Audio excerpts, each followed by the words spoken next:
Bienvenidos de nuevo a este podcast resumen del conflicto de los siglos. Hoy, la Reforma en Francia.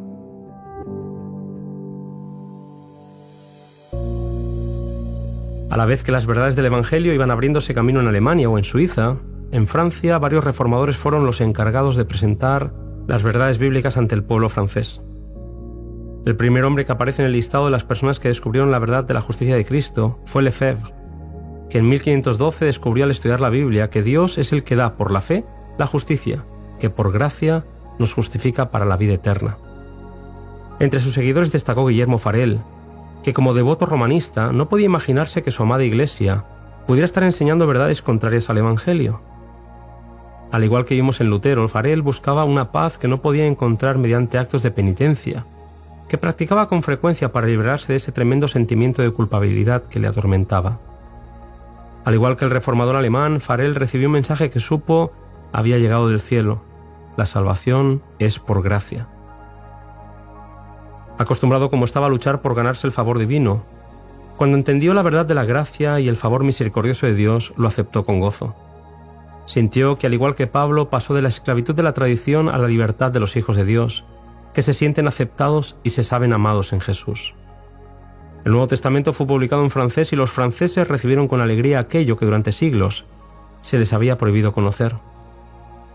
El siguiente personaje que se nos presenta en el capítulo es Luis de Berquin, noble francés del que los papistas decían es peor que Lutero.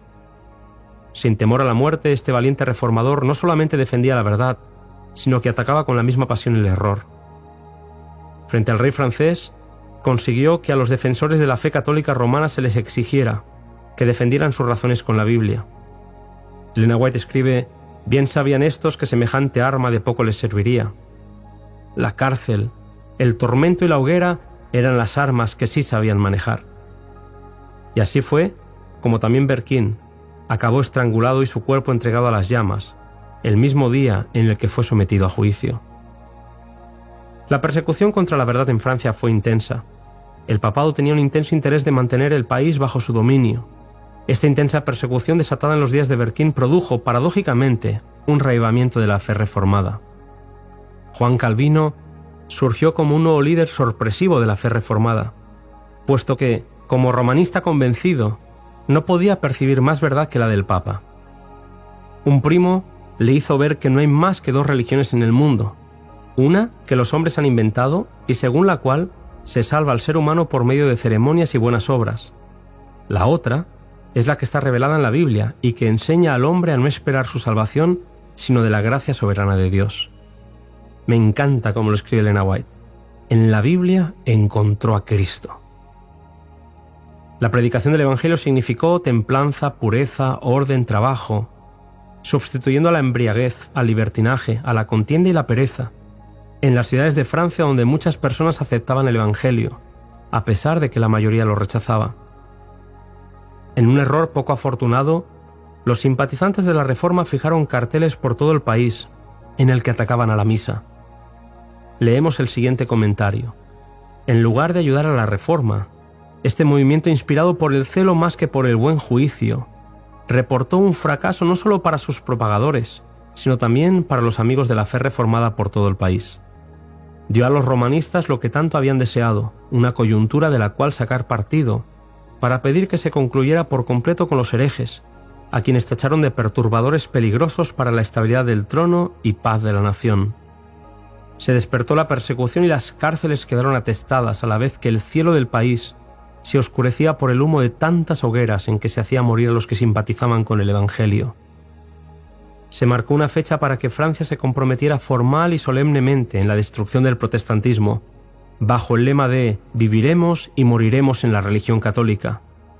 Esa fecha fue el 21 de enero del año 1535. Al final del capítulo, Elena White nos habla del surgimiento de la Orden de los Jesuitas, a la que describe como la más cruel, el menos escrupuloso y el más formidable de los campeones del papado, con el objetivo de reavivar el papado donde quiera que fueran. Los miembros de esta orden se introducían en todos los estamentos de la sociedad europea mediante su hábil capacidad de disfraz que les permitía pasar como consejeros de reyes o siervos de señores. La creación de escuelas para la gente del pueblo hacía que los hijos de protestantes acabaran siendo inducidos a observar los ritos papistas. Fue a esta orden que se debe el restablecimiento de la cruel Inquisición, que acabó con la vida de miles de ciudadanos e hizo que muchos otros tuvieran que emigrar a otros países de Europa. A pesar de que las armas del papado eran poderosas para sujetar a Europa en la superstición y el fanatismo, la luz que había comenzado a brillar nunca se apagaría gracias a la fe, el compromiso y el entusiasmo de personas como Calvino, que a pesar de que su carrera como caudillo público no fue inmaculada ni sus doctrinas estuvieron exentas de error, se mantuvo fiel en Ginebra durante los 30 años que duró su ministerio, en la pequeña ciudad suiza, desde donde salían rayos de luz para toda Europa.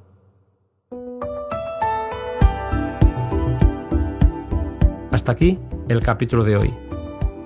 No te pierdas el siguiente, donde viajaremos hasta España para presenciar el despertar del protestantismo en nuestro país.